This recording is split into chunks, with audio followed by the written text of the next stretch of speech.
Two California voters who say the state's recall process is unconstitutional are taking the issue to court. But will the federal lawsuit have an impact on the September 14th election with early voting already underway? News 8's LaMonica Peters went to the experts for the answers.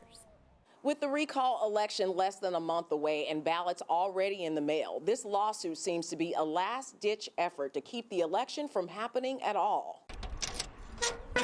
A recent CBS News poll shows that California voters are split 52% against the recall and 48% voting to have Governor Newsom removed from office. The momentum has been growing for this recall election. We have seen the numbers increase over the last several months, really in favor of perhaps actually recalling the governor. The federal lawsuit argues that the way the ballot is set up creates an unfair advantage for Newsom's opponents, violating the one-person, one-vote principle because Newsom can't be selected as a candidate.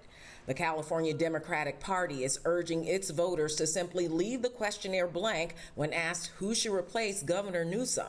The lawsuit also argues that Newsom could receive more votes than any other candidate, but still be removed from office and replaced with someone who received fewer votes. What's so landmark about this case is that it's a constitutional level case. This isn't partisan. This is really about the federal law overseeing California's elections and making sure that they conform to that U.S. Constitution. Will Rodriguez Kennedy is chair of the San Diego County Democratic Party.